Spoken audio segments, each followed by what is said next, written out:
Mi gente, you already know who it is. It's Danny Limelight. And I need all of you to subscribe to According to Wiz podcast on Facebook, YouTube, and all other platforms.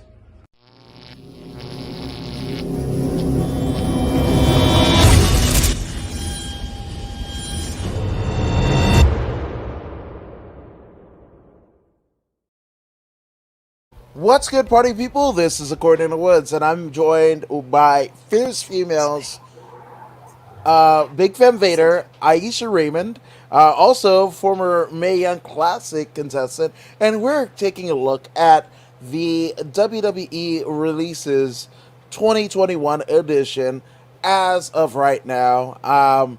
Ayesha, what's going on? Hey, I have a migraine. I'm going to try my best. I'm Oh, going to try no. my hardest. Oh no, is it a migraine because of Ric Flair getting released? Like It's everything. The world is okay. exploding as we speak. I mean, depending on. Thanks for not dooming and glooming it. I Sorry. appreciate that. Sorry. The world's gonna die. We're not sugarcoating it here. You're going to start from the beginning and get to the end. That's what's going to happen. Yeah, okay. So I think this is a big list so far. I'll just kind of run down and you give me your take. This is not a chronological order. I don't even know if I said that word right, but I mean, we're just kind of breaking down. As of right now, there have been, counted, 42 wrestlers, a couple office people. Yeah, and we're in August, man. And it's weird because we have two cons. It's the tale of two cons, right? It's Tony Khan and AEW, and God, I can't even remember what the dude's name is in WWE that got hired. He's essentially the executioner. Nick Khan, yeah, there you go. He's just the executioner. Yeah.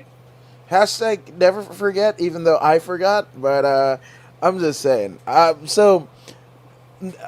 He's pretty much run roughshod. So I guess first on the list, Adam Shearer, Braun Strowman. Surprise! How do you feel about the Braun Strowman release? This is going to be an entire list of I was surprised. Generally just because A, COVID, B, pandemic, and C, like, it's not like right now there was a reason, apart from money probably, to release anybody. So every reaction I'm going to have is surprise because Now for me, the What, sheer. really? Well, I mean, okay, so Braun wasn't my cup of tea, right? I don't want him to show up anywhere. Like if him and Roman Reigns, right? They got released. I don't want him, David Feldman for Bare Knuckle Fighting Championship. They were like, oh, we could see Adam Shearer, newest signee. Wank, right? Yeah, I don't want to see him anywhere. So even the WWE didn't see anything in him because he was there for 2 years as a Rosebud, as an Adam Rose Rosebud, which you were too. Absolutely, never forget. I was delighted when I saw that. You're probably the most rhythmically astute Rosebud that there's ever been. Yeah, The only one that could keep a beat. Yeah, I'm not saying what I'm just saying, right? But yeah. So he was there for 2 years, right?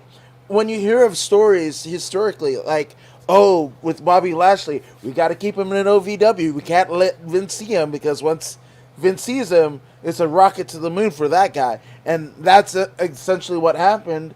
And, I mean, it took like 15 years in how many different companies were Lashley in? Impact, Global Force, whatever, to rehab him. And even getting back to the main roster, the whole fucking storyline with his sisters and whatever the fuck was that? And building up the Hurt Business to fucking tear it down, right? It took 15 years to rehab what the fucking WWE did and Vince getting googly eyes over Lashley. So I say that to Shearer, where if that was the case, Adam Shearer, the person behind Braun Strowman, or whatever the fuck moniker he decides to adopt, should he come back, well, he's bigger he's bigger. Just like how they were saying, oh, Braun is a monster among men, but you got Omos over there that fucking towers over him. So what the fuck are we doing? And that's why, I don't like I like gimmicks, but you play into the gimmick like, oh, world's tallest athlete, whatever. There's gonna be a motherfucker in like the Congo or somewhere in China that is way fucking bigger than what you purport to be, and it just loses its legitimacy, I think. So you were saying that that Braun was too exposed when he got released, which is why you didn't believe in him. No, Is that what you're saying? no. I'm saying Braun looks like somebody that if he had a rope, I'm like, oh no, he's coming for me. That's what Braun. I don't know. I mean, I don't know how anybody above like the southern U.S. that would dig Braun Strowman. I don't know if Braun Strowman is over in Hawaii. Yeah. Okay, Like- I get that. Okay, I'm just saying. I get that. I mean, maybe his next attire will be like cloaked in white. Is what I'm saying. No, don't do it. We don't. No, it's no. I'm alluding. No. I'm alluding to stuff. Yeah. So I mean, that's it. And again, Braun was homegrown, right? He didn't do NXT so much. He debuted on the main roster, but he was a homegrown guy. They taught him everything that he needs to know. He was a power lifter beforehand, right? They taught him everything they need that he knows right now of wrestling. They gave him that Saudi blood money title. They gave him, yeah, isn't it, with the swords and the green and whatever. Shout out to the Saudis. Yeah. And it's funny, like somebody that I would imagine adopting, Jim the Anvil Neidhart's career. Like during his stop in Herb Abrams' UWF, he was a figure, and so it's that guy, and he gets the Saudi blood money title. Oh, it's just fun. Wrestling's fun. And it's about to get funner. Yeah. Keep reeling off the list. Okay, so we got Lars Sullivan. Why does this make you laugh? Because this is his explanation, not mine. Insert everything that I said about Braun Strowman. We're gonna put it with the side of gay porn, and nothing wrong with it. If that's what you're into, but everything that I said about Strowman apply it to Lars Sullivan, and you add the asterisks of being in gay porn. That could be a plus on somebody's cases, you never know. Oh, Dylan Miley. That could have been one of the reasons why he stuck around so long. You don't know that. Well, I mean, and again, not making light out of it, but it was reported, because, he was a monster in NXT, and it was, they brought him to the main roster, and, like, soon after, it was almost like Awesome Kong, Amazing Kong, right? Where, they brought her up, and she had some sort of mental health issues, and, to the wayside, and they actually kept him on. They tried to rehab him, by all intents and purposes. I don't know, but it said that, everybody all the way up to Triple H would call in and check in on him and what have you, and, he was on the roster, he was on the payroll for at least another 3 months, maybe more, before he eventually got released. So they did try.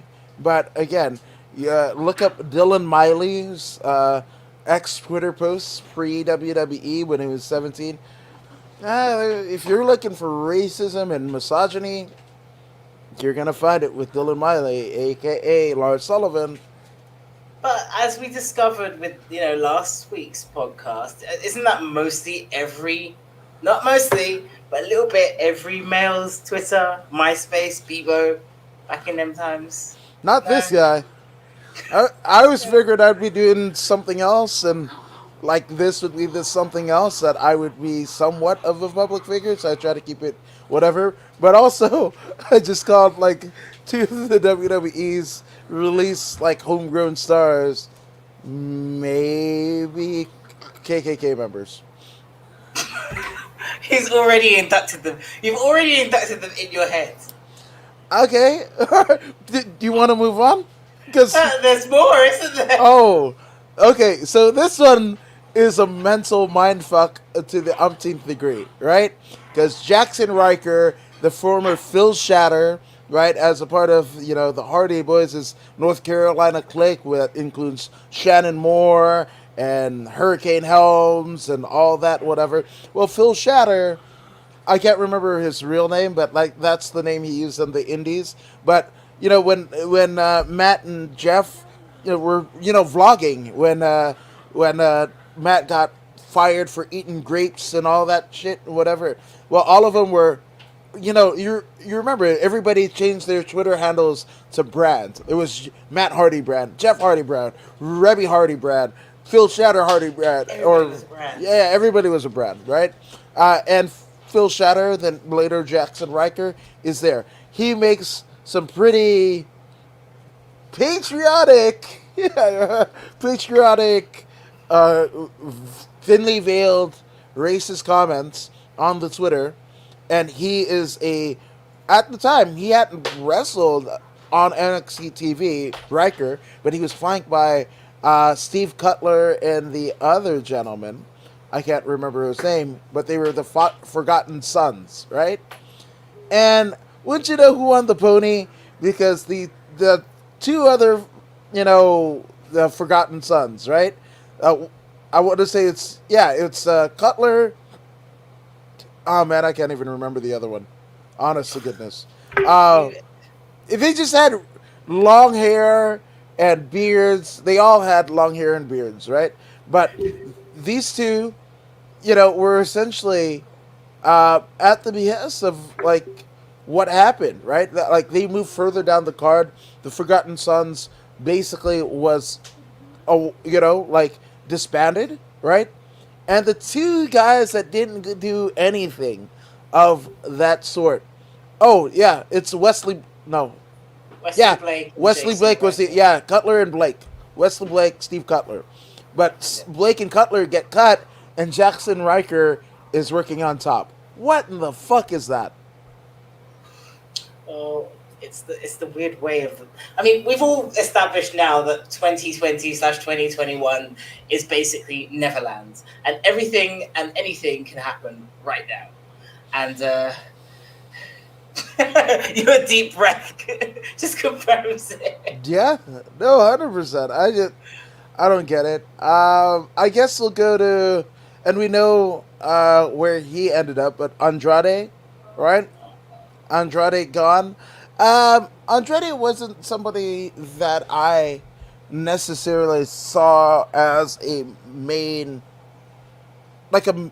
he's actually doing better, at least in my eyes, in terms of presentation than what NXT ever did with him, or WWE main roster did with him. Of course, those matches with, Rey Mysterio were amazing.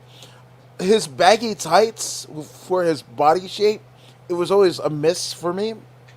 I don't know, it was just weird. Like, I mean, they had him in the form-fitting, whatever, the form-fitting baggy shorts. Yes, that's a thing, right? Or baggy pants, right? But also him having no bum. Like, I wouldn't want to accentuate what you don't have. Yeah, so it was weird, but he's doing kick-ass work in AEW. His promos, I mean, they are what they are because obviously him, English is his second language. Right, so that's happening, but his presentation, aligning him with first Vicky Guerrero, then bringing in Chavo Guerrero Jr., like, I think it's awesome. They did something, I think on AEW Dark, the 100th episode, where I think he's feuding with Pac, right? He's feuding with Pac and the Lucha Brothers, and trying to get the Lucha Brothers away from Pac. and he walks out with, Chavo and this other dude in flank, and starts, giving the other dude the Rolexes, and Chavo's, undressing, Andrade is undressing or whatever. They get into the ring, and it's so old school heat, right? Like, you get to the ring apron, and then your manager basically is like, no, no, no, we'll do this when the money is on the line, right? And they kind of walk down, and and then go back up the route. I thought it was just, for what AEW was, I don't think they'd done like that type of old school heat spot. They've been the land of flippy shit wrestlers. So, like, it was kind of cool to see that old school kind of heat go over on a crowd that probably hadn't seen it before. Well, Andrade's one actually did really surprise me, generally because you could see he was trying. They were pushing him into that main event spot, and it wasn't like he was sitting there floundering and wasn't just expecting everything to happen. I mean, like you said, English was his second language, and he tried to progress with that. So to see someone try and then still be let go is like, oh. Oh, yeah. We'll get to more of that. We're going to more of that for sure on this list. But this one surprised me. This person, probably one of my heroes, along with Megan O'Leary of the UFC, and Renee Young, but Charlie Caruso. Charlie Caruso's gone, which, I mean, I get it, because why would you fucking stay with the WWE when ESPN is calling you?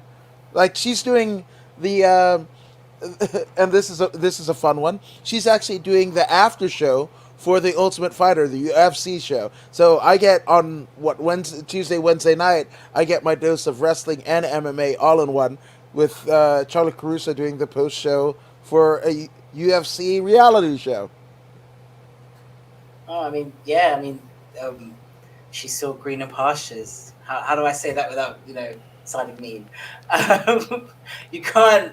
I mean, if you can see the opportunity was going to be better than what you actually have now, and then have the opportunity to supposedly come back in the near future, then I don't see any reason why her going there was a bad thing.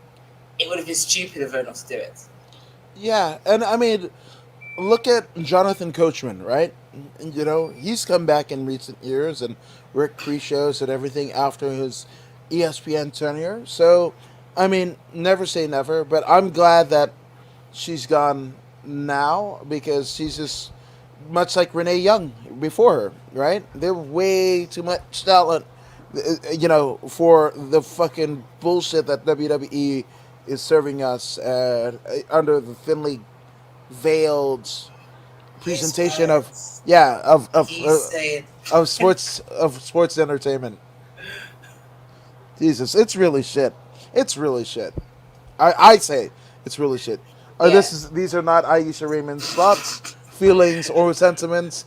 And I'm sure my vision would change if Ayesha Raymond was on any WWE program, but moreover NXT UK, because that's the only thing that's tolerable on WWE TV week to week.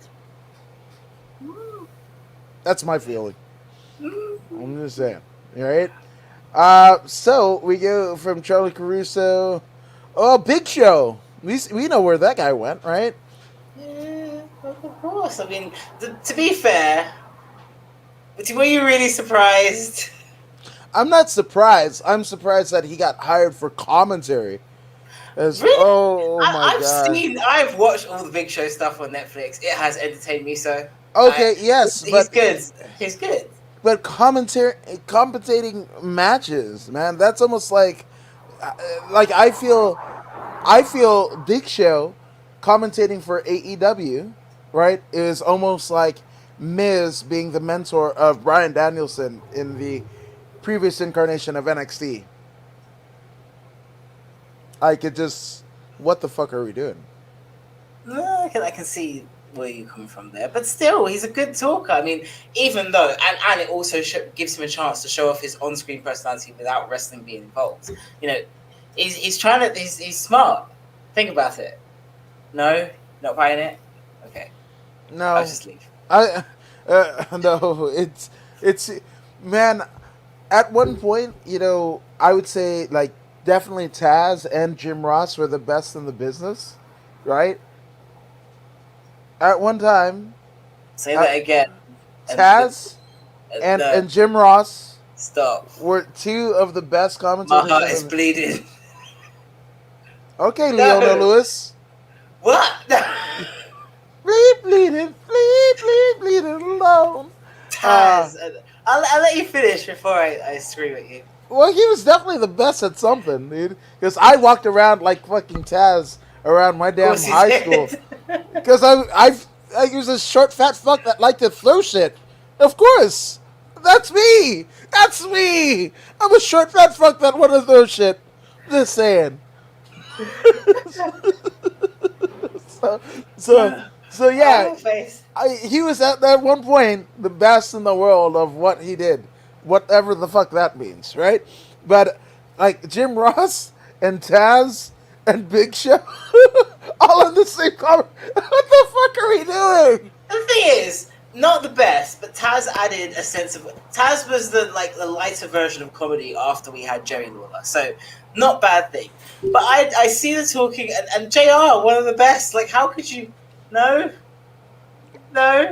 JR on okay. JR's tenure with AEW is summed up in one kind of deal, and because I love them, but this is kind of fucking bullshit, right? Butcher and the Blade, they debut with the Bunny, right? And she's Allie in Impact, right? Braxton Sutter, right? I believe is the Butcher, right? In Impact, right? And then you've got Andy from I think it's As I Lie Dying or All That Remains, but he's in a fucking rock band, is what I'm saying, right? I believe he's the bassist.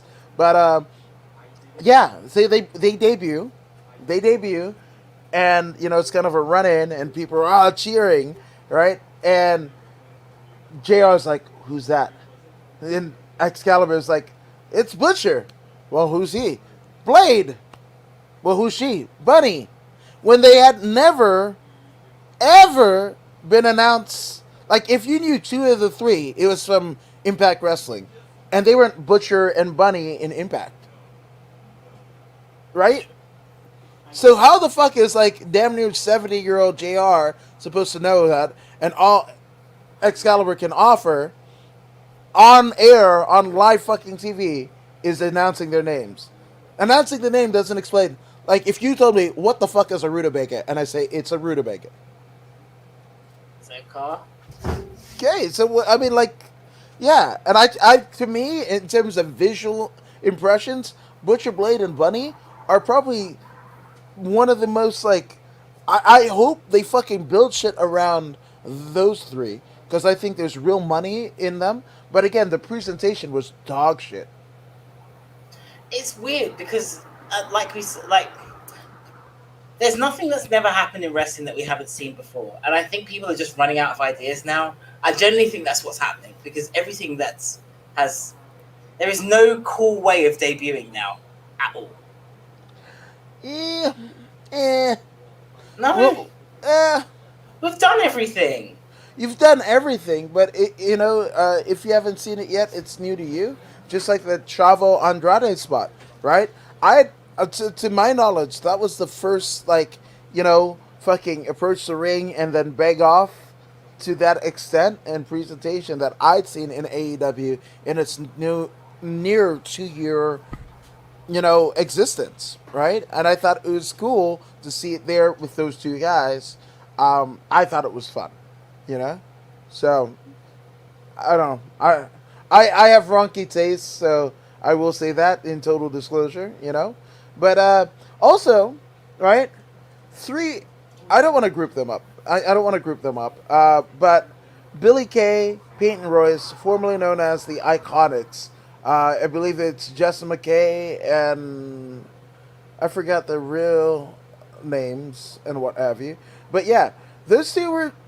Again, this is like WWE cannibalizing itself, right? Because, they've worked this whole fucking gimmick of them being together.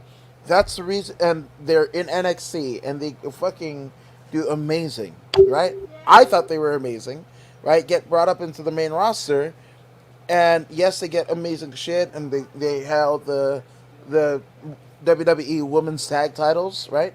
For one run, only one run, right? And that was much maligned because that was the Mania where Sasha and Bailey basically threw a fit and was laying outside their hotel room doors, and we didn't see Sasha for almost a year, right? So Yeah. I think their run got overshadowed, right? And guess what happens? You break them apart. The very thing that you know, the reason why you brought them there is together, and you're like, oh, let's split them apart. That reminds me of a couple different things, right? Where I think it was Jim Cornette was saying about what ended up becoming in the WWE Doug and Danny Basham, right? Right, and they were, I want to say Doug Basham and Damaja or in OVW, and they had a fucking crazy feud, and Johnny Ace was just like, I want to see one of them without any hair. He just shaves his hair. Yeah, and just shaves his head. It could have been a fucking money match or whatever, just on a whim shaves his head. Or how, Joe Hennig, right? Mr. Perfect Son, right? They tell him all through FCW, be your dad, be your dad, be your dad. And what do they give him? Michael McGillicuddy. The fuck are we doing? And you wonder, right? Like, all WWE talent, it must be like a fucking tour of the service. They've probably got PTSD of like the dumb shit that they would have to do in all for fighting a good fight. It's asinine, really. I think the WWE failed these two in Royce and Billy Kay. That was a completely wasted opportunity. I think those two are talent. Is their work rate like they're two products of the Storm Wrestling Academy under Lance Storm? Are their matches 5 stars? No, but you don't have to be a fucking 5-star wrestler. Look no further than Roman Reigns, John Cena, and The Rock. Are they technical savants? Fuck no. Are they stars? Fuck yes. No, I mean it was weird. Even when they brought out the Divas Tag Division, the Women's Tag Division, it was like the entire division was kind of going to be centered around them. I know that WWE started introducing Bayley and Sasha and bringing out the history of the 4 horsewomen, but realistically, there was no other like natural female tag teams there.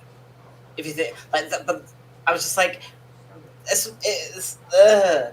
Yeah. Because now you've got reverted back into the dark ages where you just get 2 separate wrestlers and put them together and call them a tag team. I get that people can be friends, but a tag team is different than 2 guys or girls just working together. Yep. And you would have thought that the kind of the reincarnation of the women's tag division was going to be centered around them and help to create other stars. You could have had a female tag division in NXT working throughout to the main roster, but now it's almost like a stop point because there are no more legitimate female tag teams. Realistically, there was only one.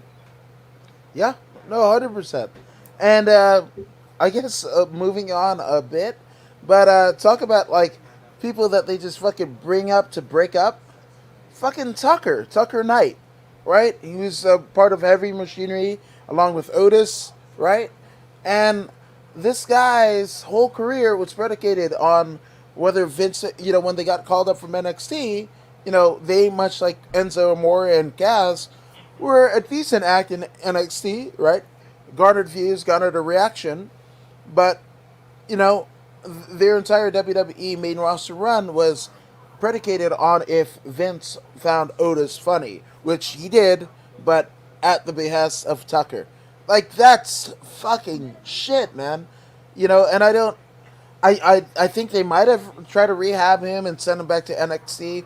His body, I could understand in terms of what I understand about Vince McMahon, how he isn't the look, right?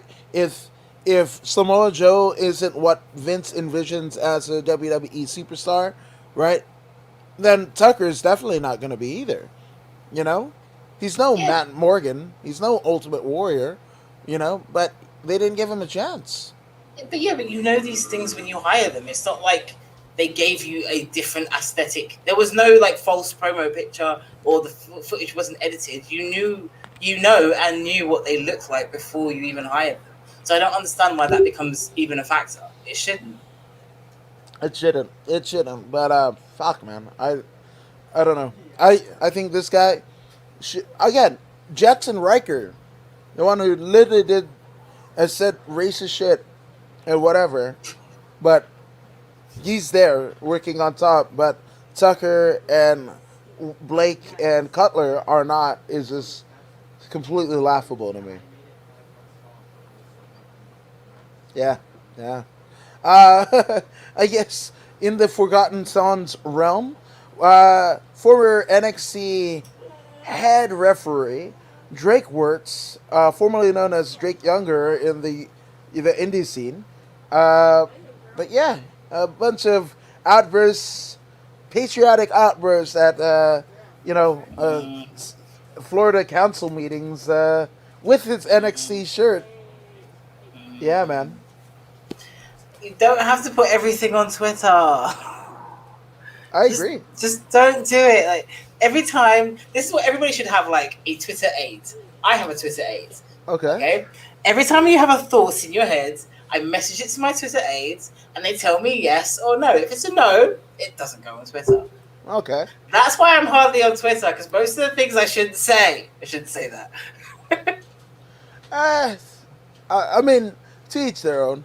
I think Twitter is fun when it can be. It's toxic when it also wants to be as well. It's just where you look, but that's the parable for anything. But man, I almost feel like the podcast opportunity that needs to happen, even though I'm not gonna watch it or listen to it worth a shit.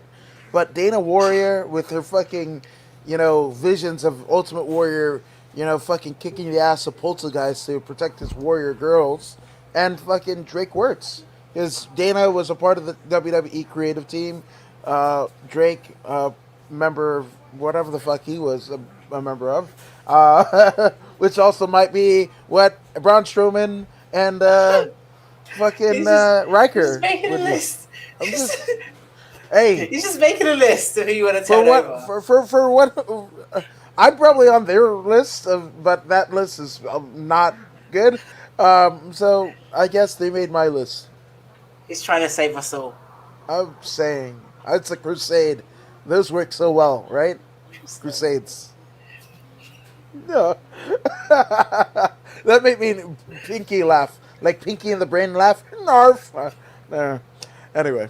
Fuck. This one saddens me because this performer won't get a WWE Hall of Fame induction, and they're absolutely right to be enshrined in such a manner. But Mickie fucking James. Now, it's not surprising to me, but fuck, man, that's somebody you keep on the roster. I know. I mean, after the release of Sarah Stock, you would think that maybe Mickey's role was going to be on screen for a while and then straight into either a training or a management position. And it's just really surprising how they let somebody like her go. In terms of backstage etiquette, I've only been around her twice, and she was amazing to me. And just account of talent and back history. Like, she was part of the era where they finally started giving women storylines. Mm-hmm. The first ever diva storyline was Mickie and Trish in the lesbian angle, because they like to sugarcoat over that. She was the obsessed fan. But that was the first time in a very long time that women got a storyline, and it's just weird that you just kind of let that piece of history go. Yeah, absolutely. And she was, even like in Impact, she was aligned with like CM Punk and Raven. There's just so much. There's so much she was one of the ones, with her country career that for a time actually didn't need wrestling. And that's a rarefied era where Virgil's no Mickie James, right? In many ways, right? He needs the wrestling business to be Virgil, whatever that means in 2021. But yeah, I mean, that, like you said, after Sarah Stark, Dark Angel, Sarita, right? After she gets let go, like you would want to have somebody there. And I don't know what the power dynamics is at the Performance Center because when you look at it, there's a lot of fucking egos, man. Not so much Norman Smiley, but like you've got head coach Matt Bloom, the former Albert Tenzai, right? Then you got Shawn Michaels and William Regal playing second fiddle to Albert. And then you also have Sarah Del Rey. And then Robbie Brooks. Like, I don't know how this shit works, but it just seems complicated. It must be a completely different environment. That's all I'm saying. Yeah, right on. Yeah, so there you go. Drake Witt's gone. Mickie James also gone, unfortunately. Yeah, but you already know what she's doing. She's a part of the NWA, right? Where, her husband is the champ, the NWA champion, and Nick Aldis. So I think that's fun. Also, another one that, man, didn't really get her due. Chelsea Green. Yeah, I mean, the release was very quick. I mean, when was it that she actually got signed? It was just before COVID, wasn't it? No, she was actually signed in 2013, it's saying. Oh, wow. As of Wrestle Talk. Sorry. Like her and what is it? Tucker and Wesley Blake all supposedly signed to the WWE at the same time. Okay, when was she called up? That's what. Yeah. Within I'd say 6 months. Cause she did the one dark match, or either dark match or match on Superstars, right? And then she does the wrong one, and she gets injured, and they cut her. So it wasn't that long. I believe that's what happened. Yeah, but I mean, obviously she's engaged to Matt Cardona, the former Zack Ryder. I think she does fine, and I mean she's already, included herself in the Women of Honor tournament. Kind of headed up by Maria Canales, and I think that's a great move for her. She's in Impact Wrestling again. I think that's, her and her fiance, are doing a thing. I think they worked a match where like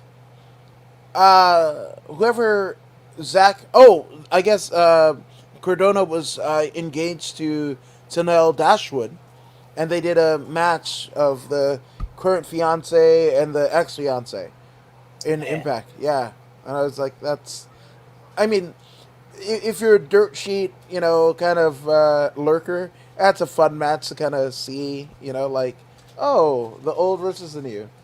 I don't know. Yeah.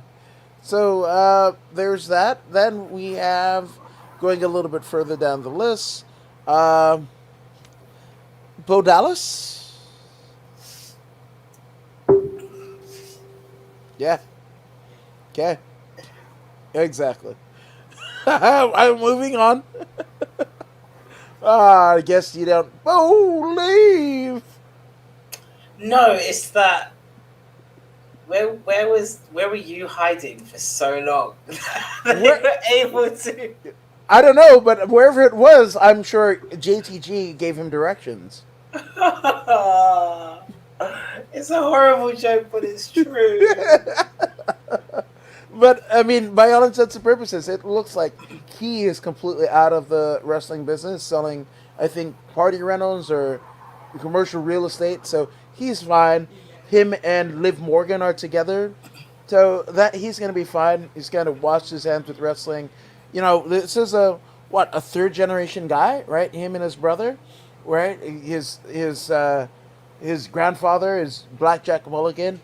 His father is IRS. Yeah, his uncle is Barry Windham, and his brother's Bray Wyatt. So he's fine. I think he's fine. Which, I don't know. Maybe I should have saved that because should we talk about his brother now? Might as well. Go Yeah. on. Yes. Bray fucking Wyatt, the Fiend. Talk about the monumental missed opportunity, and I was trying to find it because I have a Fiend figure here somewhere, but I bought the Fiend figure in Georgia. I was just like, Of oh my course you god, did. no, because in LA they're all sold out. I was just like, oh shit, I found a Fiend figure with the WWE title. I bought it. Get back to LA, and 3 days later, he's fucking released. Maybe it was a sign. It was a Jesus. sign. Okay, Ace of Base. I'm not taking that I'm the reason why I wanted to You support. did it! Yes. It was you! Everybody God. blame Adam right now. Adam's Boo. Yeah. No, but this one was probably the most surprising one. I think that's the one that is topical in the news right now. Uh, Within the last week, they've released not only Bray, but also Bray happened on Saturday, and then Ric Flair happened Monday, I believe. But this one is the most perplexing, and again, like Strowman, like a couple people on this list, right? Bray didn't work anywhere else. Like he was a WWE, whether it be, FCW. I think he was in Deep South for a little bit, but definitely FCW, and then into NXT. Like he was their guy. So what does that say about the fucking multi-million-dollar performance center that any of your homegrown talent is on the chopping block? And it also is like it's a fucking glitch in the matrix, right? Because Roman Reigns is totally in the matrix. He's that guy, right? He is allowed to succeed for whatever reason where a Bray or others haven't been, right? And what's a more compelling person, a character? Even Bray Wyatt, the Fiend or whatever. You can say what you want about the Fiend or whatever, but it was so different, right? And one would even argue that there was pending litigation where,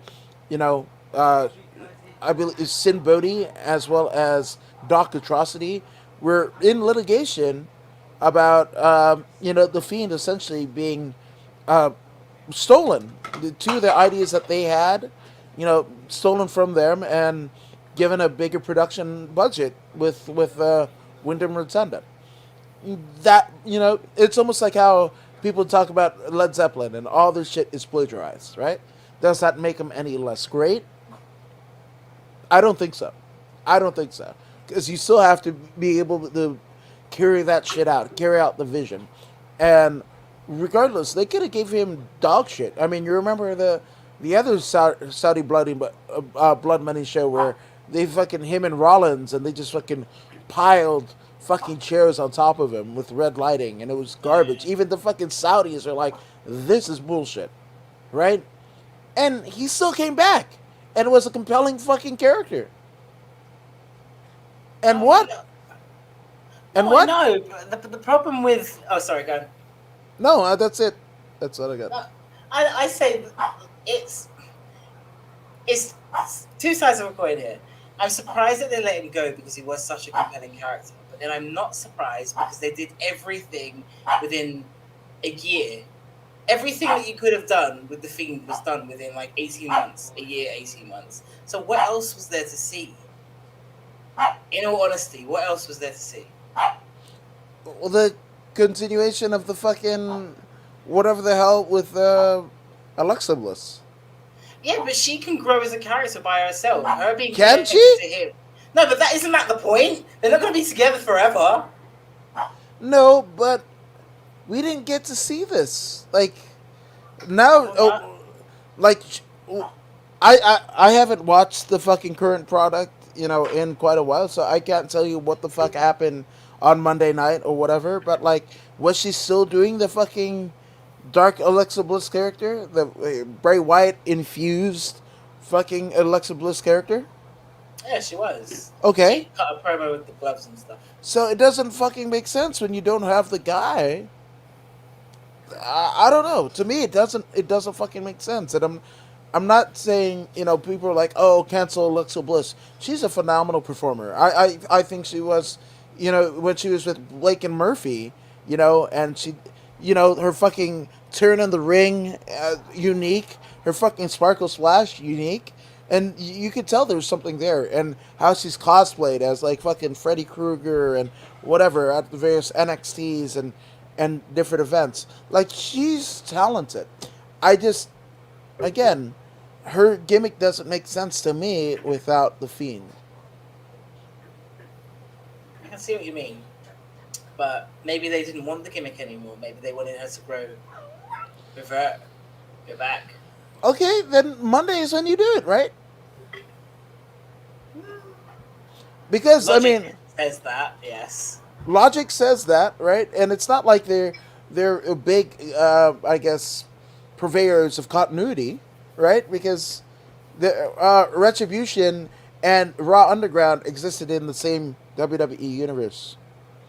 Like, wouldn't you think if all your shit is teared out, you get the badasses from over here that'll fight in the fucking parking lot, the strippers, and get them, and you put them with the fucking people that are tearing shit up in masks, right? Yeah, so, yeah, Raw Underground, that's still there, right?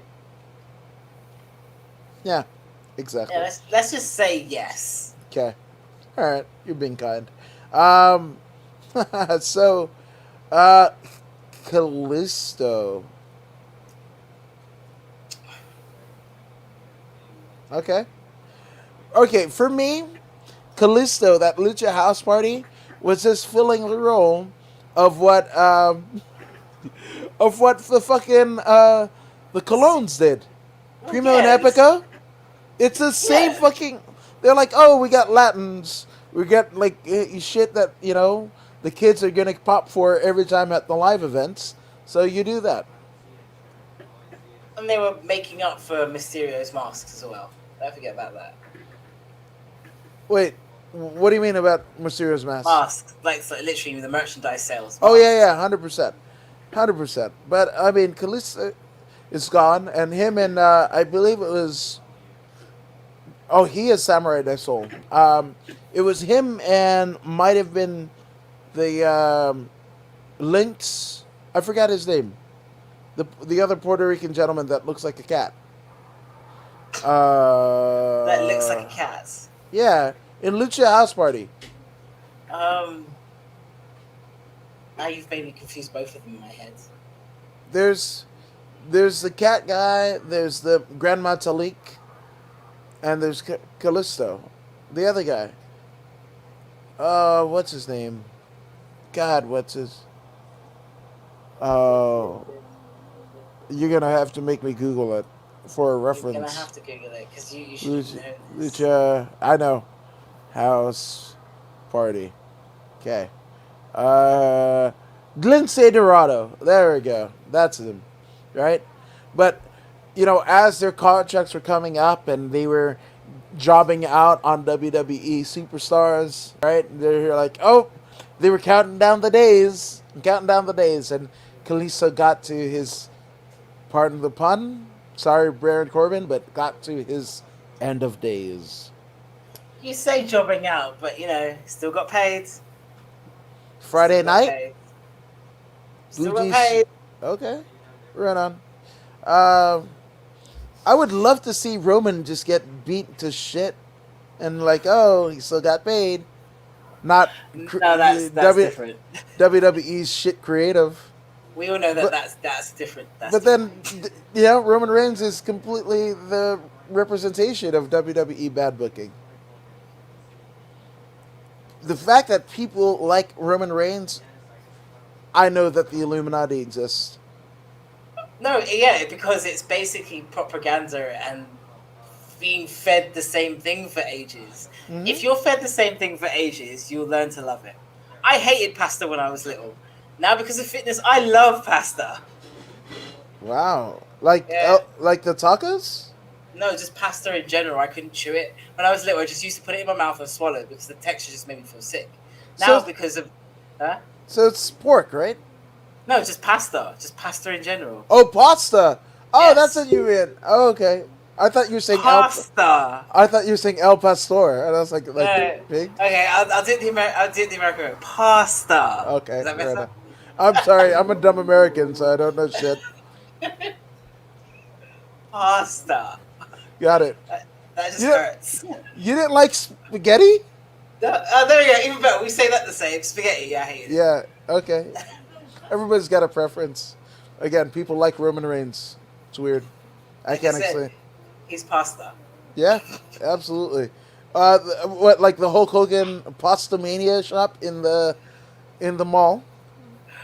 I used to have the Hulk Hogan spaghetti thing with the character things. It was so awesome. And you know what, Hulk Hogan? Thank you for your patience of his fine services. Yes, he did. Didn't want his daughter to date, N-words. So And there you go. He's a real American. The Americans that stormed the Capitol on January 6th.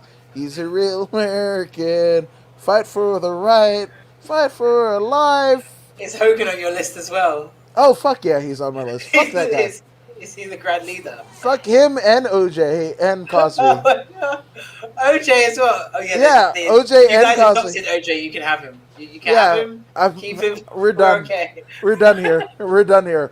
So, this is a weird one because he's back, but Samoa Joe. It took so long. He was the reason why I even watched TNA, way back when. Yes. And it Him took and Styles. so long. And they wasted them. For me, it was Samoa Joe and Voodoo King Mafia. But they wasted every moment. Why? You could have literally put him, Ronda Rousey, and Shayna Baszler in a faction, and they would have taken over. Imagine it. Yeah. Imagine that. Yeah, well, it's funny, right? Like, of Samoans that could be working on top, if you got Samoa Joe and Roman Reigns, and you pick fucking Roman Reigns, you don't know how to pick! You don't know how to pick! It's because he hasn't got the face for the camera. Face! Yes, Samoa Joe... in my opinion. Samoa Joe might look like a fucking toe, yes. But he's got a beautiful face. Okay. You're terrible. He looks like a toe. It's cool. Like, he never figures out, like, whether he wants to do a mohawk, shaved head, full head of hair. His head still looks like a toe. Yeah, I mean, he could be Samoa Toe.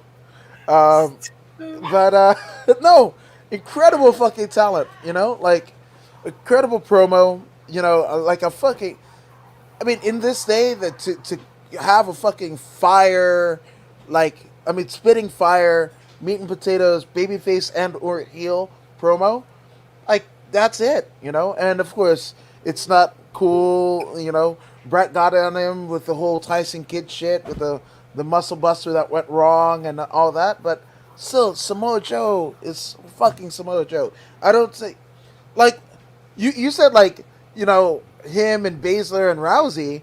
I'd be like him and Nakamura and Baszler Rousey. I think they kill everything. They kill everything. Everything to scorched earth.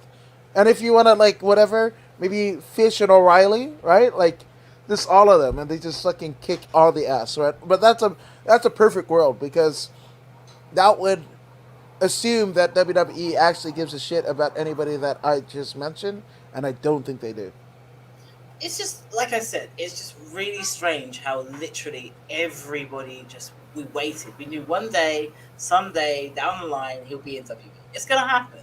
It probably will. I actually didn't think so. I know it's going to happen. Everybody does it at least once. Everybody wants that paycheck at least one time. Look at how hard it was for Danielson. Sting got there eventually. Eventually, and then they fired him the first fucking chance they get. Oh, where does that sound familiar? And they bring him back. Where does that sound familiar? Jesus Christ. It's the same shit. They're just giving us the same shit and calling it something different. It's shit. It really is. It really is. Mojo Rawley. Exactly. They were just there. He was there for damn near a decade just because he was Rob Gronkowski's friend, right? And that's assuming, Gronkowski played for the Patriots. To be a Gronkowski fan, like, you have to like the Patriots, and like, that's a very niche market, right?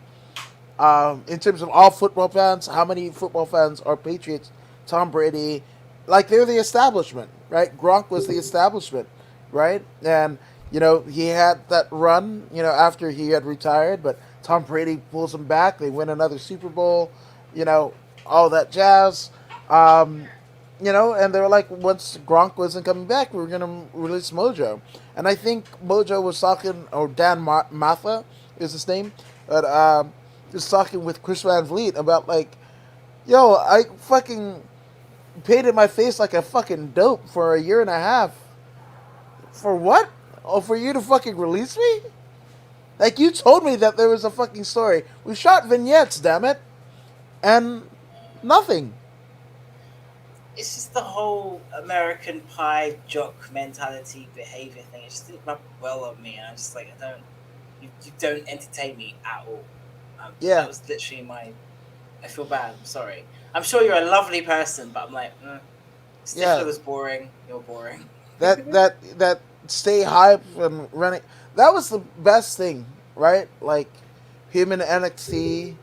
I didn't even like the Hype Bros. I thought they fucking shit on Zack Ryder. They didn't have anything for him. They stick him with Mojo. But even they got that over, the both of them.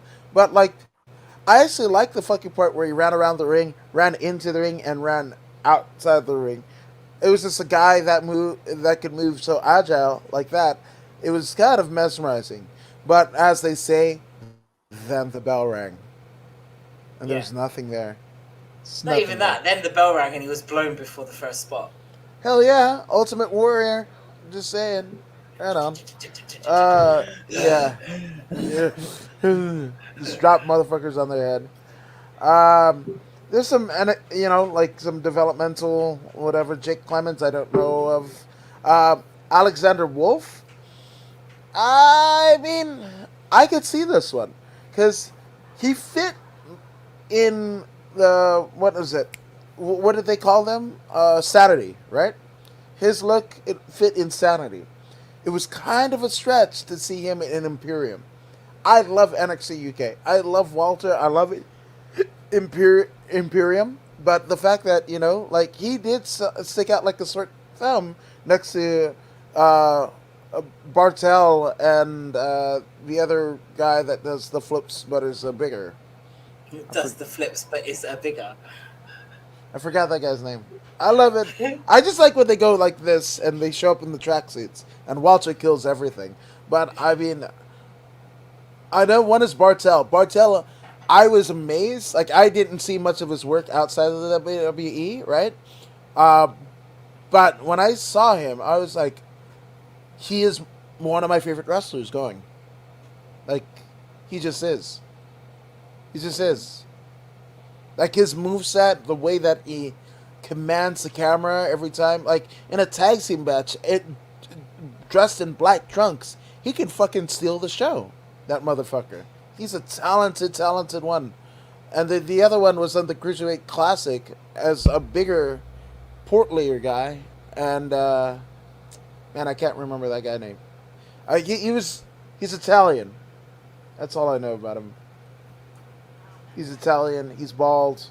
He's in Imperium. Yeah. Anyway. Your game of Guess Who isn't working here. No, not at all. Not at all. I'm going to get it. It is Fabian Eichner. That's him. Eichner.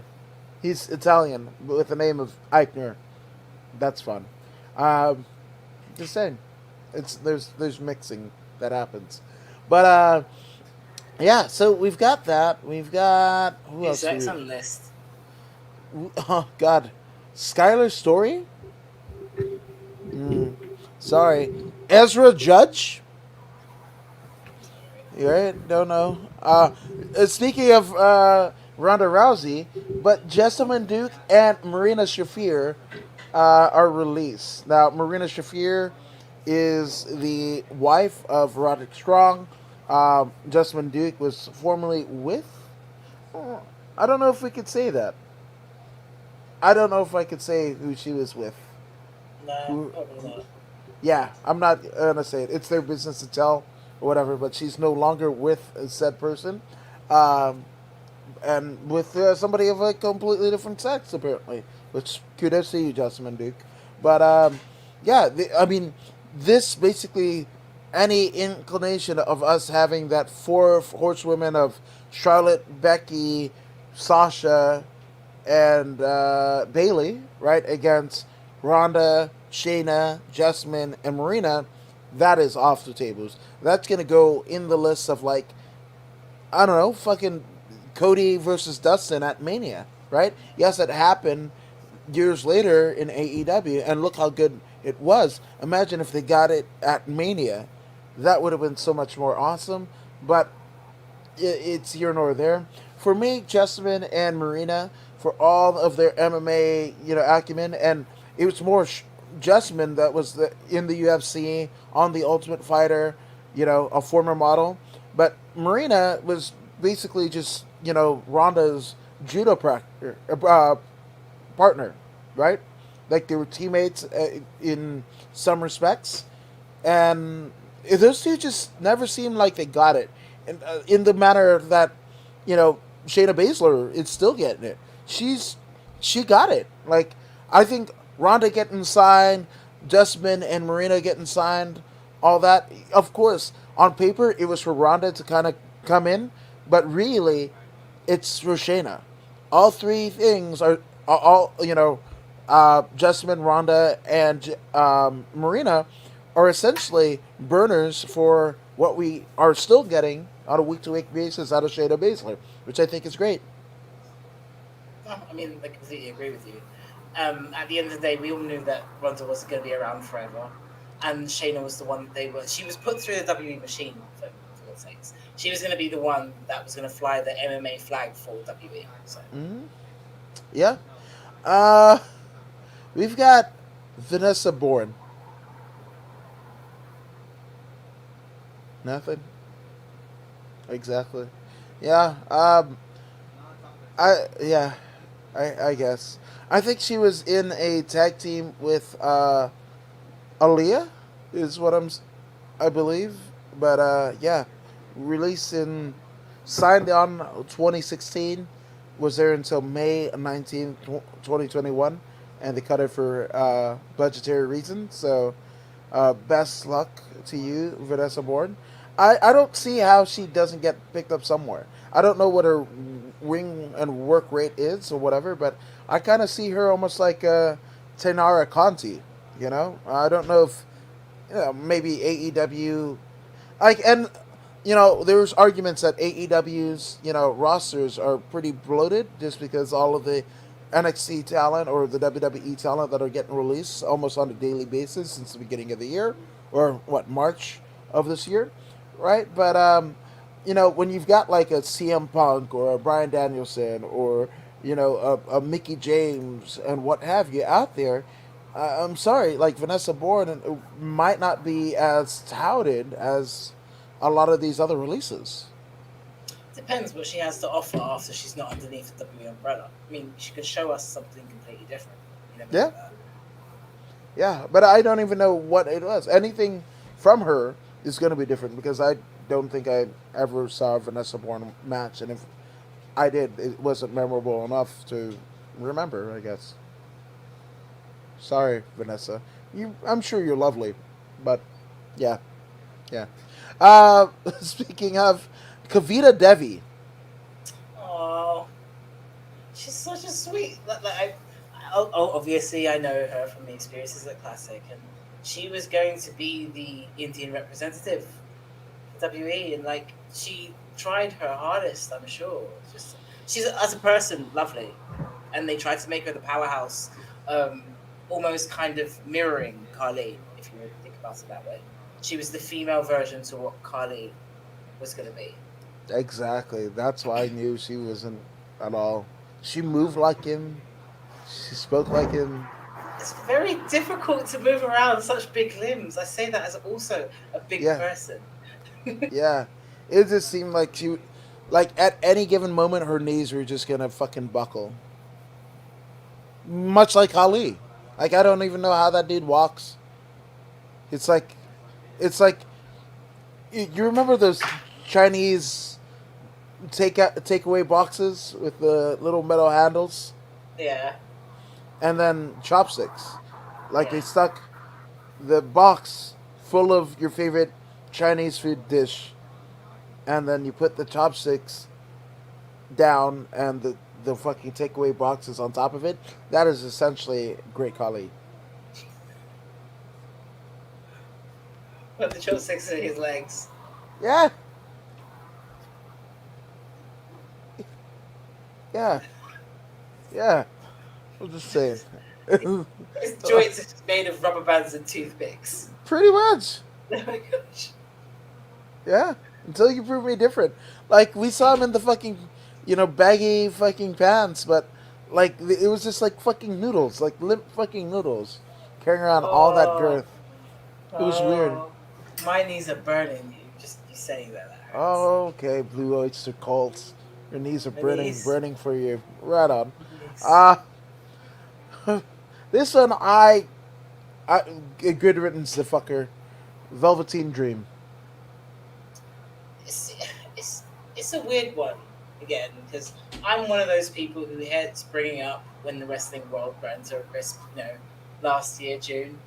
But in these, there were things said that was said before the world exploded last year June, and again, it's weird because any other person with any other allegation such as these were fired on the spot, or warnings were given, or something was said. It was just like we were always given excuses when it came to this. I'm not saying guilty or not guilty, but there was never actually a clear-cut explanation, if you understand what I mean. Yeah. No, 100%. It's almost the same as the Enzo deal, right? It's kind of. Point number one, she came out with her story, he was fired on the spot. Right. Yeah. So I don't know. I don't know what the fuck. So yeah, good riddance. I don't. And that wasn't even the first allegation. So you fool me once. Shame on me. If I can't even remember. But fuck the Velveteen Dream. That's all I gotta say. Somebody who got absolutely fucked, no lube, Adnan Virk. Ugh. And yes, his commentary might have been atrocious, right? But you put him in the fucking lead chair on Raw. Like, no prep, no nothing. It's just like, Here you go, kid. Yeah, even fucking, Jimmy Smith, right? He had a tryout in NXT, right? I mean, that before the releases, right? That whatever NXT takeover it was like they were trying to reshuffle the deck, right? Mickie James was doing, in the pre-show booth, as was Jimmy Smith from Bellator and UFC fame, right? And it just seemed like they were testing everything out. If you would have told me that Jimmy Smith was the only person to have stayed in that kind of conglomerate, I would have been like, oh, first off, cool, an MMA guy, a friend, is in a spot where he's making money, but, like, I thought they all got equal chances, but also no, because I think Jimmy Smith is on the chopping block too. He's fumbled up some fucking names on live Raw in front of crowd, so I don't know how long they're gonna fucking tolerate that. I hope it's not Mike Adamle. Yeah. Why would you curse us with this? I'm just once saying. You said it, universe hears it. The universe has heard it. It will keep according to Woods, up. It's what I think. It's the fucking space between my fucking, Stop ears saying and shit. Big. Put it on Twitter like everybody else. No, I'm good. Because that shit comes to get you. Seth Rollins' former fiance, right? And put Nazi pictures in a sexy photo shoot. That shit comes up. Just saying. Yeah. Adnan Virk. This one I'm surprised. Again, another one of my heroes. Great guy. Somebody that nobody has anything bad to say about. But one fucking Tom Phillips. Yeah. He's so talented and so tall. Have you seen fucking Tom Phillips? That motherfucker is 6'7", legit. He is so tall. And it's the machine of what man wants. So it's a bit weird. It's like, he's the big dude. Yeah. Feed him more protein and he'll be even bigger. I'm just saying, But Tom Phillips, amazing.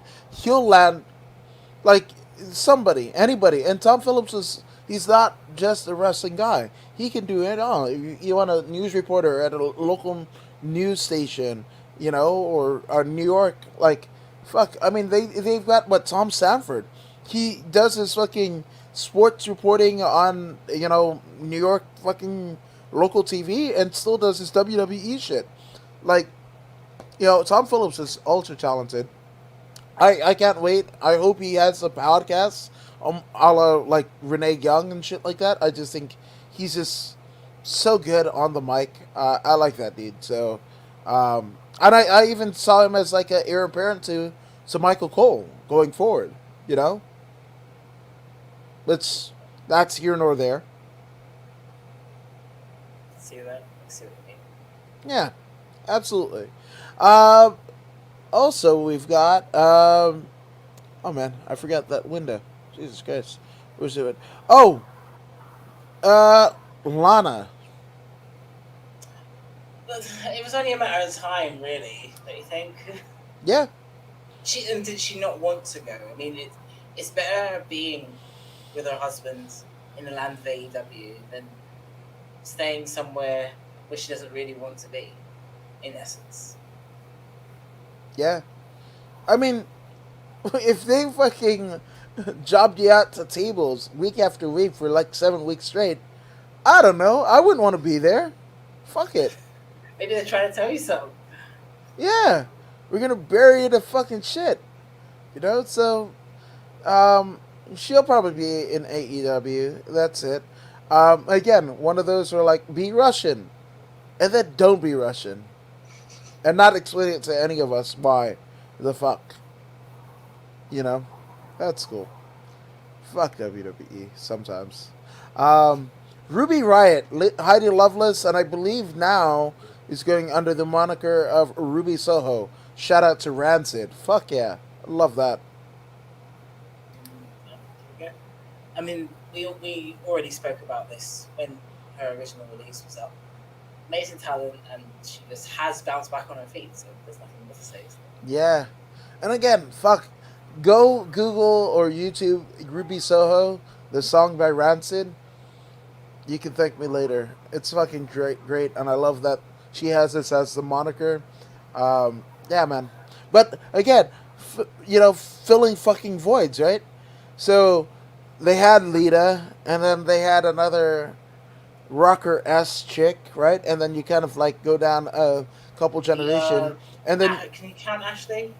Ashley, yeah, you could count Ashley, but you kind of go a little bit further, right? And then you get fucking Ruby Riott, right? Well, Ruby Riott and Shotzi Blackheart can't exist on the same fucking universe, so we're gonna get rid of them. There can only be one. Just one. Yeah. So there's that. I hope she gets a big money contract somewhere, anywhere. She's great. She's great. Interesting look. Fucking works her ass off. Believable. She's gonna be an asset to whoever the fuck, is the highest bid, and I hope it's the fucking highest bid. Santana Garrett. This one is sad because for anybody that is in Santana's circle, all she wanted to do was be in the WWE, right? And she had a run before. She was cut after maybe months, not even on NXT TV. Then she gets it again, right? Or maybe this might have been... No, I stand corrected. This might have been Santana's only run that she wasn't an enhancement talent. She's done that over the years, but former, I believe she was in Impact, but also in WoW Women of Wrestling or WoW Superheroes as their champion and kind of a placeholder because Santana gets called up, and then in place they put Tessa Blanchard in the Santana Garrett role in WoW Women of Wrestling. So it's just weird. It's just weird. So honest to goodness, I don't get her. Um, like I don't know what her gimmick is. Is she Superwoman? Is she whatever? And this is something not a WWE creation. This is something that she did in the Indies with the fucking hairband and whatever. Talented worker. I just you know, but if you're just gonna say you're a talented worker with flashy gear, there's a lot of those, and a lot more of those that, or there are, like a Mickie James, right? She's good on the mic. She has the experience. Um, she's good in the ring, right? Whereas Santana Garrett may have like two of three of these things. She would have. It's really weird. I think she reached her prime, or not reached her prime, because she hasn't reached her prime.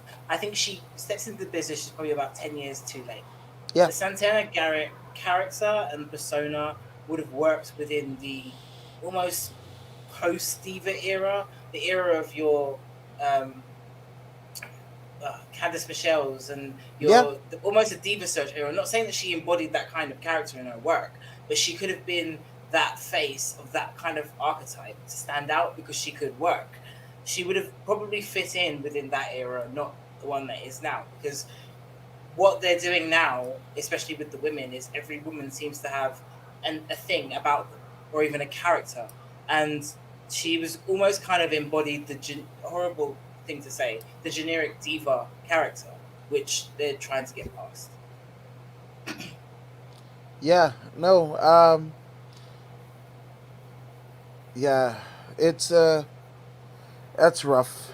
It's rough. Yeah. It's just you build your entire life to get to one echelon, and then The whole world it changes doesn't. on you. Yeah. So Mm-hmm. that sucks. It sucks.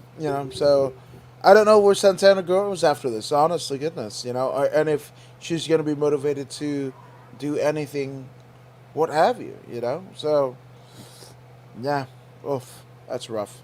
Um, Buddy Murphy, really? Nothing? I think that Do dude's you? phenomenal. He's fucking phenomenal. I have nothing because I'm like, he's one of those guys that could basically get rebooked anywhere. So it's not a matter of worrying. It's like, okay, so we'll see you on TV in 5 weeks then. Or however long. What's the 90, grace period? 90 90 days. days. But then, they're fucking up in the WWE Human Resources Department. They're fucking up. That's how Alistair got there We'll to get there. AEW. We'll get Yeah. there. Not everybody has a 90-day. I mean, fucking. I guess we'll bring it up now. Everrise, right? It was the team of God, Chase Parker and Matt Martell is Everrise. Um, I liked them because they were just a fucking tag team. Like they were a tag team. Um, Obviously, Matt Martell being the more like you could pretty much replace Chase Parker. He just looks like if you're like who's Chase Parker and who's Kurt Stallion. I couldn't tell either of them. They look very similar to me. But Matt Martell, kind of the beefier one, the one that does the hawk-like promos and shit like that, a la the Legion of Doom. And I was just like, I don't know, man. Like, I thought they had something, Everrise. But obviously, they are making their AEW debuts tonight on Wednesday. So, just saying, I think they're called 2.0 now. A bad name. Right on. Yeah. Arya Davari.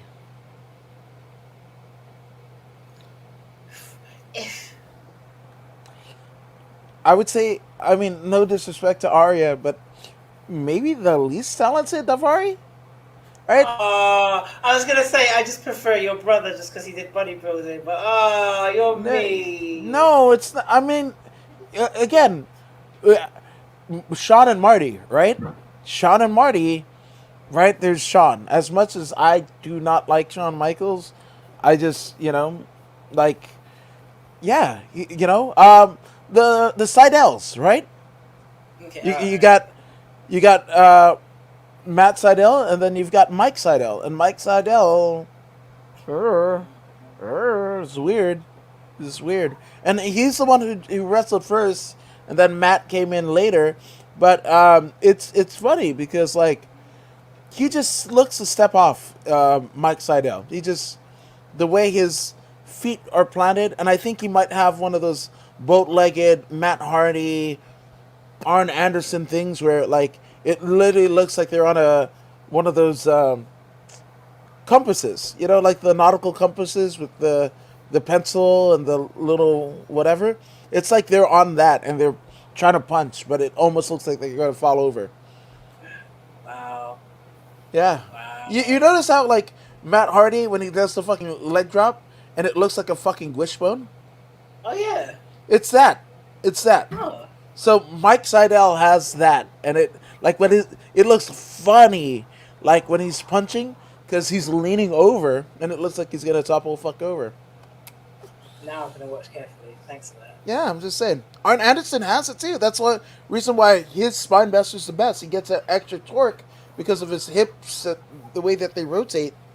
Whatever, they're all fucking boat-legged. I need to do this. How do I get this done? No, I'm joking. Yeah, I'll send you some shit.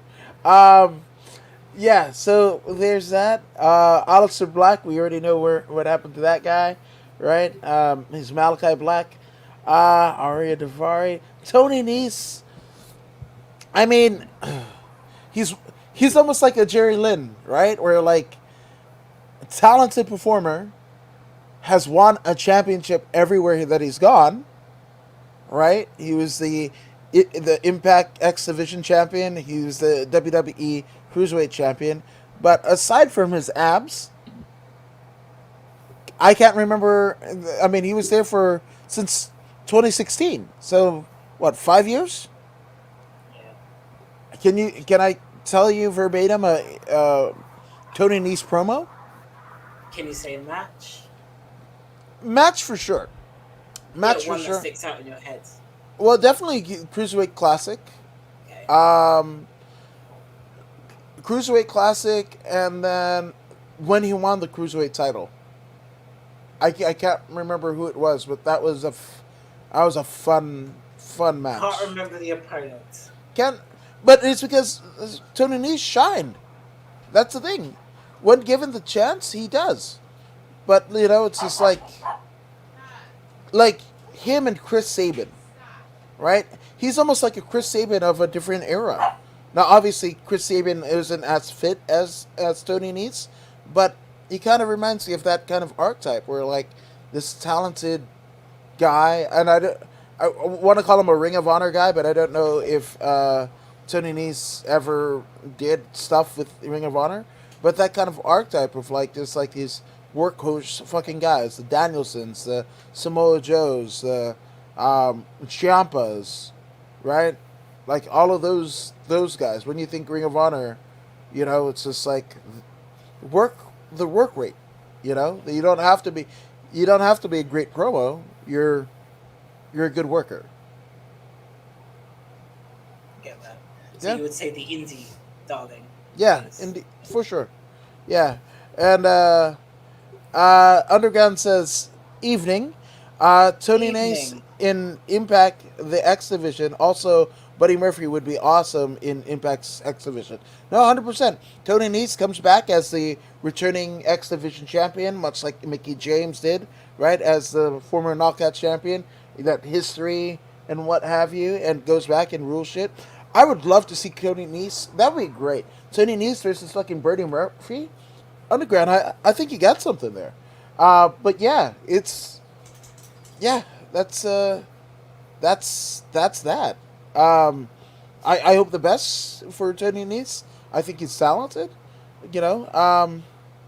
But again, you know, he's in a free agent market with names like Bryan Danielson and CM Punk.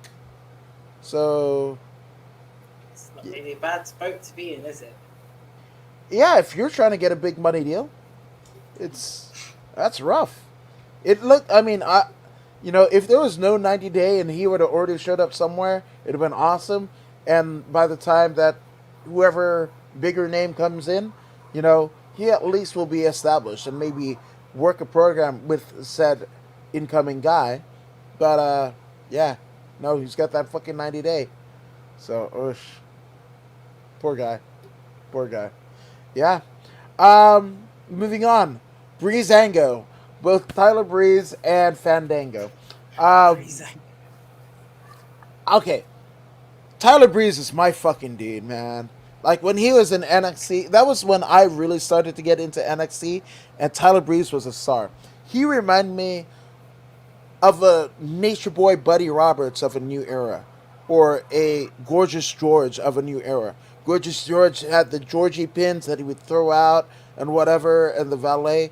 Well, Tyler Breeze with the fucking cell phone selfie and whatever. I thought it was a fucking, you know, it was a tipping of the hat of, you know, the generations before him, like decades before him. Like he was that good, and that fucking the snapshot, that spinning fucking heel kick, it was great. I thought it was great. I love the tassels on his fucking, you know, boot. Like they fucked him up, man. Like Breezango, you already know that like that gimmick had a shelf life. It had a glass ceiling, but and shout out to Johnny Curtis for being able to kind of evolve that in spite of a one-dimensional gimmick, right? But fucking Tyler Breeze, you could do that gimmick anywhere, any era. You could do it face heel. There was so much legs in it, and we saw maybe not even 8% of what that performer could do.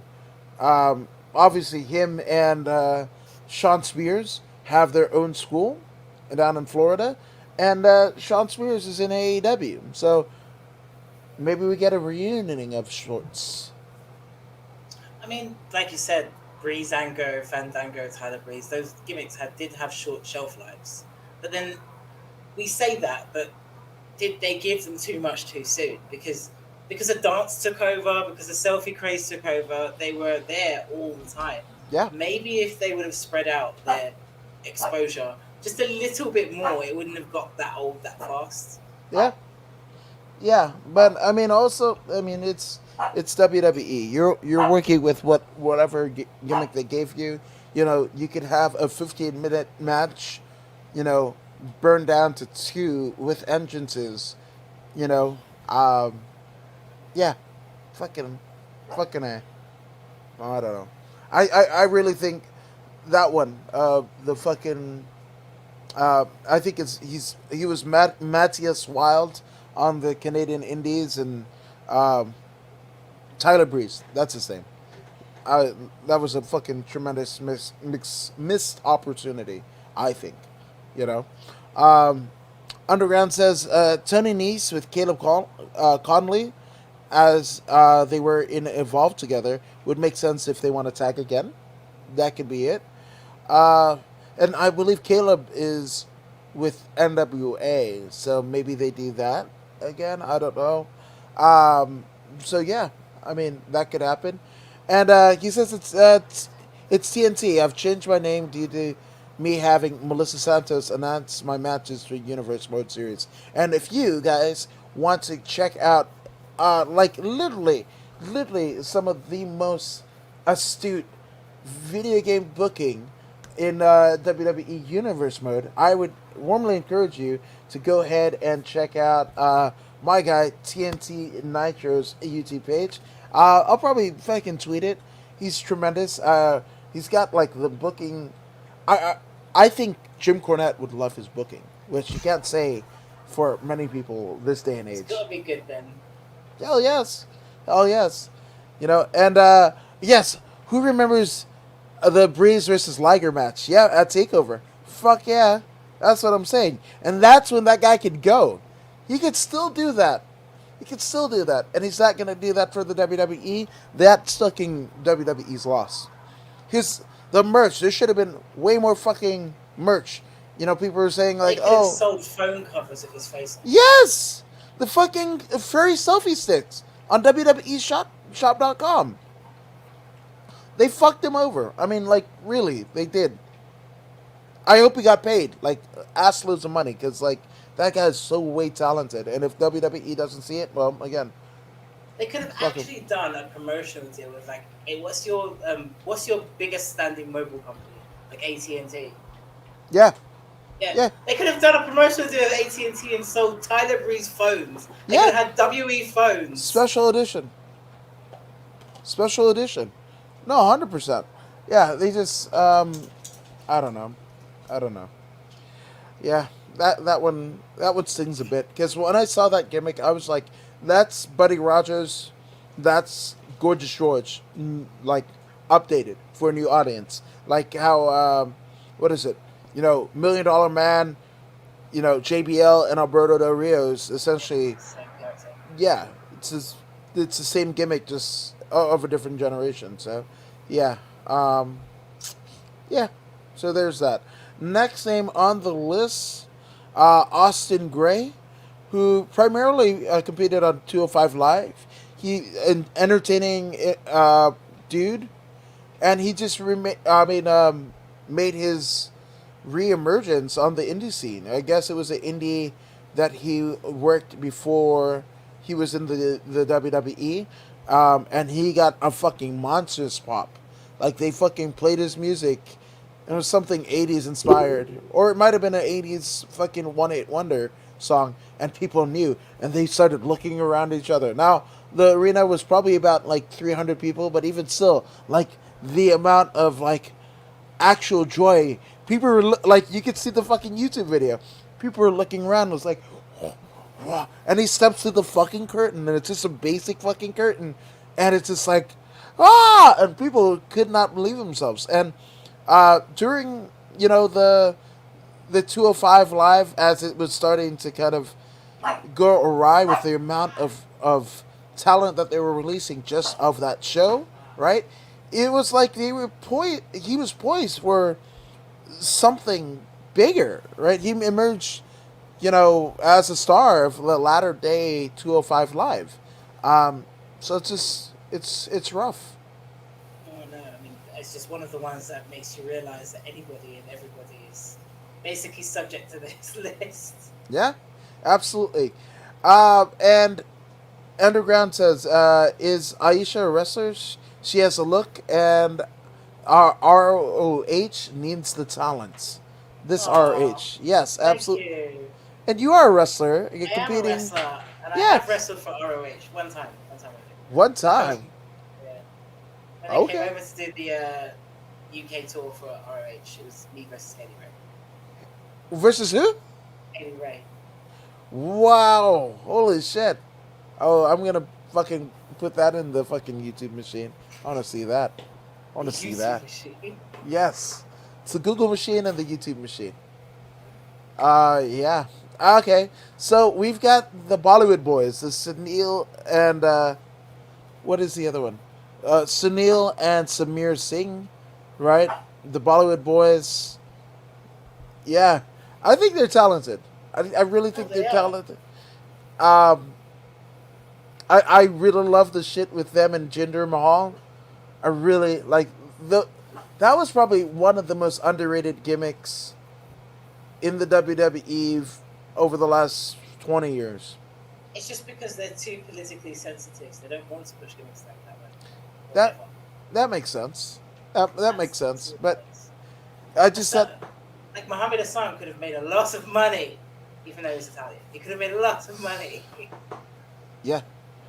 No, absolutely. But yeah, they're amazing. Oh, Ayesha versus Nicole Savoy would break the house down. Oh, I like it. Well, book it. Yeah, absolutely. I mean, yeah. I mean, and we put you over in terms of your amazing booking prowess. So, You owe us a solid. We need a virtual before we get the actual. Ayesha Raymond versus Nicole Savoy. We need that There right you go. now. Do Hell that yes. and then share it. I'll retweet it. What happened? See? See? There we go. Okay. Back to the list. We have Kurt Stallion. Yeah. Yeah. Yeah. So he was in Evolve, and he okay. Of all the famous, I mean, I think there's only one famous Kurt. Well, there's two famous Kurts, depending on how you spell it. What? Yeah, because there's with the C, well, with the K, it would be Kurt Angle, right? And with the C, it'd be Kurt Hennig, aka Mr. Perfect, right? So Kurt Stallion is neither of these guys. He's just a lanky guy that probably likes Pokemon cards. He wore. Do you remember Justin Hawkins in, I believe, in the thing called Love's music video? Yes. You remember that thing that he wears, that like almost tiara-like thing? Yes. That's Kurt Stallion. He wears that to wrestle in the ring. I couldn't tell you fuck all else about him. I looked at him and I was like, ugh. Ugh. Oh, poor dude. And yeah, next victim. Arturo Ruas, who is it looks like a judo guy. And he got caught for the cost cutting. NXT or developmental? Yeah, NXT. He's at NXT. Not much of anything. I mean, he was on TV, but I couldn't tell you one thing about him other than he's got like, he's a judo guy, but he looks like one of the Street Fighter guys. I want to say Ryu, with his sleeveless cut off like rip gi and a black belt. He looks like a bald Brazilian bearded Ryu, Ryu was cool. which is not Ryu at all.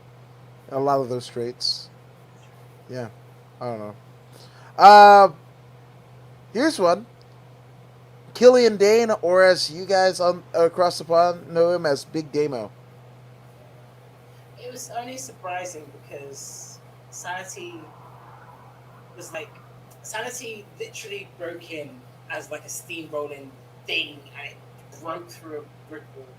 And the reason for breaking them up, I have no idea.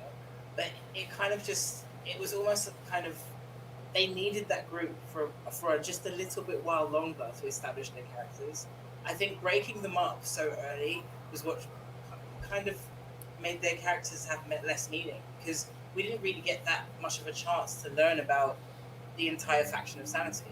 And then realistically, the only two that were highlighted when they came out was the Killian Dane and your Nikki Cross. But then when you break them up, it kind of made everything kind of fade into the background when they probably should have kept it together. Like, one more year would have been enough just to establish like characters and actual motives in their characters.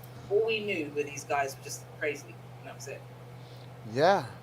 Oh, and giving us a little bit of insight, Underground says Austin Gray was in Evolve, I think, so along with Kurt Stallion. And I love this. Killian Dane and Alexander Wolf to Impact Wrestling to join Violent by Design. I like that. See, that's what I'm saying.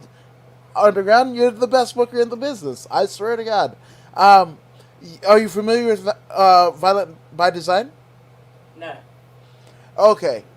It's badass Cody Deaner. He shed the fucking hillbilly gimmick, right? He's just a fucking badass. Rhino.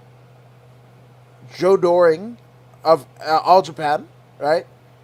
And Eric Young. I totally see those two. Yeah. Underground, you're the best booker in the business. I wish you were booking more. I want you to book Impact. I want you to book AEW. I want you to book fucking WWE. Come over to Fierce Female so I can have a break. My head hurts me every day. Hey, there you go. There you go. And he's on your side of the pond. So let's make this happen. Let's shoot DMs and all that jazz. Yeah. So, anywho. Tino Sabatelli. Yep. NXT. Yes, NXT. So he was a part of. You remember when they did the documentary about the Performance Center? Like it was yeah, no, I remember him now. Yes, sorry. His name is like Piscatelli. Like they did one of those Bryan Danielson, Daniel Bryan. Right? Like his name is like Tino Piscatelli, but they played around with the fucking wording or whatever, and you get what we got here. But yeah, I mean, he looks like a star, right? And there was a time, like, almost what Shawn Riker or LA Knight is doing. They very much wanted Tino Sabatelli to be in that role, and he was just very injury prone. He's a former NFL kicker, a punter. So, yeah, that's sad. I don't know. Yeah, that's there. Sorry to say it, and he's doing well because, like, as a developmental talent, that dude had a Maserati from his NFL days. So, Nice. something tells me he's gonna be just fine. Nice. All right, and the last two, we have Jojo Offerman, the now, I guess, fiance of one Bray Wyatt. She was quietly released in June. And, her and Bray or Wyndham have Nash, spelled Knash, like the gnashing of the teeth, right? So yeah, she's gone. New mother, she's gone. And you remember the whole deal, right? It's like Bray was married with like 3 kids, and then cheated on his wife of like almost 20 years with JoJo, and then now JoJo doesn't. Yeah, it's weird. Yeah. Wish you well. Wish you well, absolutely. And yes, absolutely. Tino Sabatelli was in a tag team with Riddick Moss, and it was half decent. No, until Tino got injured, and I think this time around he was actually injured when they released them. So, And last but very not least, woo! Ric Flair. I can understand this one. How old is Ric Flair now? 70? Late 70s, mid 70s. Yeah. He's seen and done everything, and now he's watching a world that is not the same that it was probably like 5 years ago. It's changed about 10 times in his entire 10-year, 100-year that he's been there. So I can completely understand why he was here. Yep. It's not even the same place it was 10 years ago. Yeah. But here's the thing. One of the things that broke the camel's back for Ric Flair was the shit angle, right? The shit angle with him and Lacey Evans, right?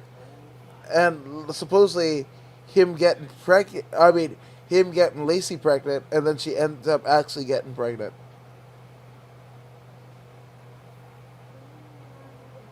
Yep. Oh, I'm great. Yeah. Underground says Ric Flair to go to the NWA and manage Nick Aldis. Take my money, thank you. No, 100%. Because Flair, the NWA is essentially owned by Billy Corgan of the Smashing Pumpkins outright, right? So Ric Flair was never available at a time where basically Corgan had the control of the NWA, the intellectual property. So yeah, that's what he does. Like all of these guys, millionaires, right? Whether you go Impact Wrestling, you've got You've got Anthem, right? You've got Anthem. You go WWE, it's WWE. You go AEW, the Cons with the Jacksonville Jaguars, right? You go Ring of Honor, you've got Sinclair Broadcasting, right? Even in New Japan is owned by a TV station in Japan, right? So you've got all these multi-million-dollar people, like, before it was just like, oh, WCW and the WWF, they were the ones with the deep pockets, and guys like Paul Heyman couldn't play because he didn't have that monetary deal. So now everybody that's in wrestling, in the creative and the promoter or whatever, they all have money. So yeah, Ric Flair's gonna be fine. We know that. Yeah, absolutely. So that is the list. That is the list. The WWE releases thus far. It's only August. Yeah, it's only August. It's only August, and if I think if anybody is responsible for all of this, it's Nick Khan. So I don't believe he's got a Twitter or whatever, but do that. Yeah, I guess. Yeah, but Ayesha, where can they find you on social media? You can type in @BigFem, there it is, Vader, into all the social media platforms, and you will get this wonderful face. Or you can type in @Fierce Females Wrestling, @Fierce Females Glasgow, and you'll be able to see all the lovely things that we're about to do soon. Absolutely, and there's a lot of cool shit coming soon, so I cannot wait. I cannot wait. And I'm According to Woods, and you can see me doing these things all across the board. Usually Facebook, YouTube, Twitch. According to Woods across the board on the socials too. Give me a follow. I'll give you more podcasts and bullshit dad memes. So I'm just saying, right? That's it. And then, don't believe me, go ahead and listen to one Zeta Zang. Hey, this is Zeta Zhang. Make sure you subscribe